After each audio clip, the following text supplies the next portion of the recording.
అందరికీ నమస్కారం అండి. దయచేసి మన వీడియోలు చూస్తున్న ప్రతి ఒక్కరూ లైక్స్ అండ్ సబ్స్క్రైబ్ చేస్తే నన్ను కూడా ప్రోత్సహించిన వారవుతారు. దీంతో మరిన్ని మంచి వీడియోలు చేసే అవకాశం కలుగుతుంది, గమనించగలరు. కూతుర్ని వెనకేసుకురావడంలో ఎప్పుడూ ముందుండే తండ్రి కొడుకుని ముందుకు నడిపించడంలో ఎప్పుడు వెనకే ఉంటాడు. నమ్మకం అనేది నీ మీద ఉంచుకుంటే అది నీకు బలం అవుతుంది, వేరొకరిపై ఉంచితే అది నీ బలహీనత అవుతుంది. ప్రతి ఒక్కరిలోనూ ఓపిక అనేది ఉంటుంది, కానీ అది ఎంతవరకు ఉండాలో అంతే ఉంటుంది.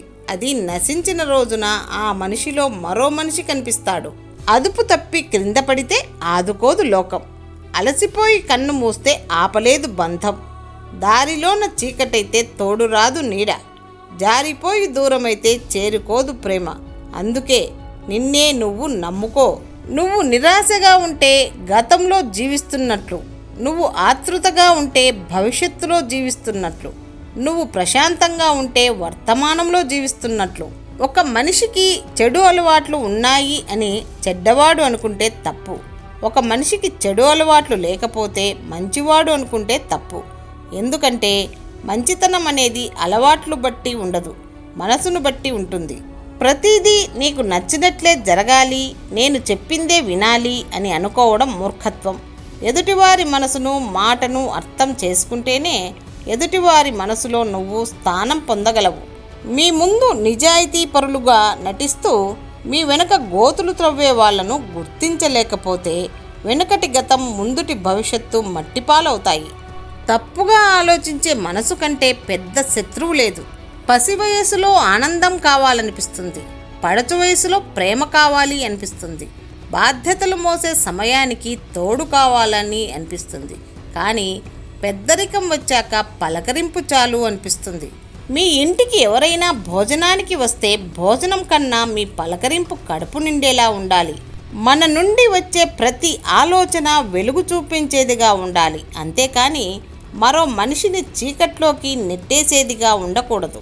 కోపం, ద్వేషం, అసూయ వంటి పనికిమాలిన విషయాలతో నింపడానికి మనసు చెత్తడబ్బా కాదు. శాంతం, సంతోషం, ప్రేమ వంటి విలువైన భావాలతో నింపాల్సిన వజ్రాల పెట్టె.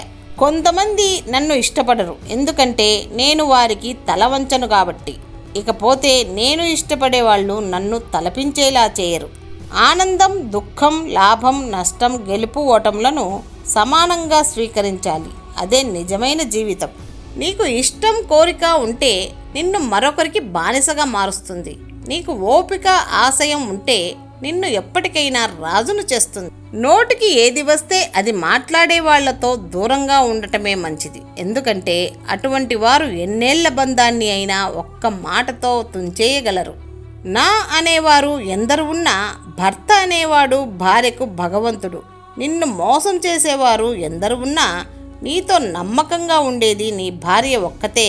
నీకున్న అందం నిన్ను అందరూ మహా అయితే 10 ఏళ్ల పాటు గుర్తుంచుకునేలా చేయొచ్చు, కానీ నీ వ్యక్తిత్వం మంచిగా ఉంటే నీ జీవితం తర్వాత కూడా నిన్ను ఎవ్వరూ మర్చిపోకుండా చేస్తుంది. అబద్ధం అర్థమైనంత తొందరగా నిజం అర్థం కాదు. అందుకే అబద్ధం చెప్పేవారు మంచివారు అవుతున్నారు, నిజం చెప్పేవారు చెడ్డవారు అవుతున్నారు. ఆస్తులు, అంతస్తులు ఉంటేనే లైఫ్ హ్యాపీగా ఉండదు. మనల్ని ప్రాణం కన్నా ఎక్కువగా ప్రేమించే వాళ్ళు ఉంటే ప్రాణం ఉన్నంత వరకు హ్యాపీగా బ్రతికేయవచ్చు. క్షమించడం నేర్చుకోండి, ఎందుకంటే దానికంటే విలువైనది ఏదీ లేదు. అందుకే తప్పు చేసినప్పుడు భగవంతుడిని మనం కోరుకునేది కూడా క్షమించమనే కదా. నీ ప్రతిబింబం స్పష్టత నీవు చూసే అద్దం మీద ఆధారపడి ఉంటుంది. నీ భవిష్యత్తు స్పష్టత నీ ఆలోచన విధానం మీద ఆధారపడి ఉంటుంది. మనకి ఎవరైనా సహాయం చేస్తే అత్యంత కృతజ్ఞతతో ఉండాలి, కానీ పదే పదే సహాయం కోసం మనకి సహాయం చేసిన వారిని మళ్ళీ సహాయం చేయమని అర్థించకూడదు. బంధాల విలువ తెలియని స్త్రీలు, బాధ్యత విలువలు తెలియని పురుషులు వాళ్ళ జీవితాలు వారే చేజేతులారా నాశనం చేసుకుంటారు.